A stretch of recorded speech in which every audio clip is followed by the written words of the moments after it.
Hello, dear ones. It's so good to be with you on this crystal clear, beautiful December day. On this day when we have received our first vaccines in the United States.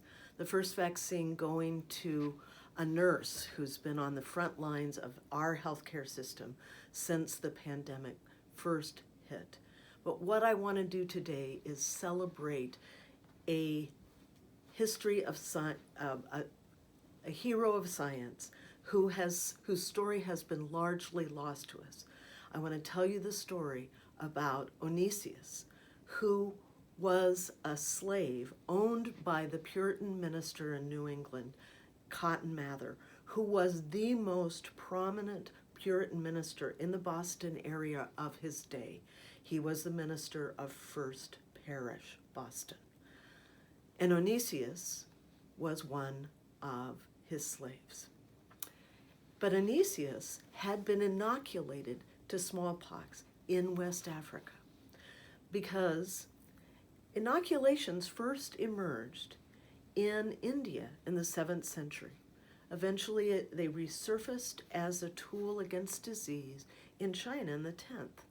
It went largely dormant around the world and then reemerged as a practice in Turkey in the 17th century.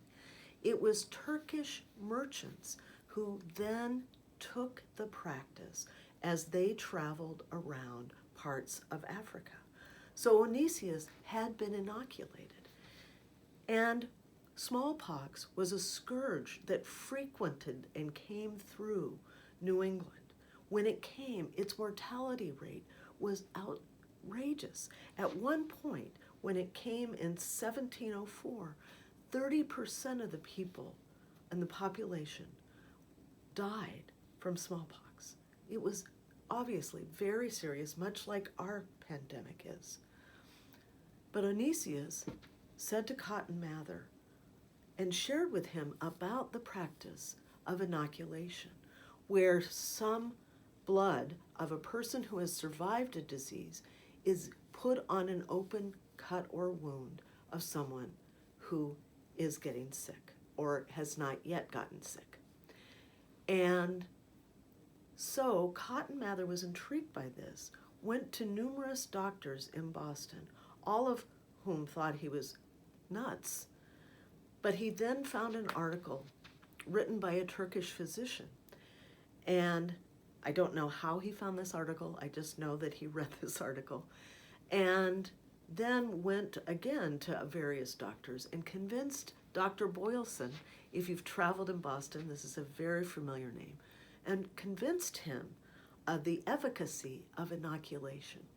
And in the next wave of smallpox, Dr. Boylston inoculated, including Cotton Mather and his children and his slaves.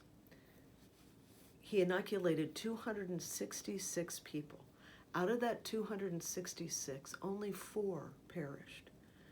Those numbers were exceedingly different from the population affected, which again had a mortality rate of about 30%. So we owe a great deal to Onesius, who is the hero, whose story has largely been erased. So remember this story when we celebrate the victories of vaccination. And may we all live into the day where all of us will receive a vaccine as we continue to practice safety measures and that we remain safe. May you all be well. Take good care.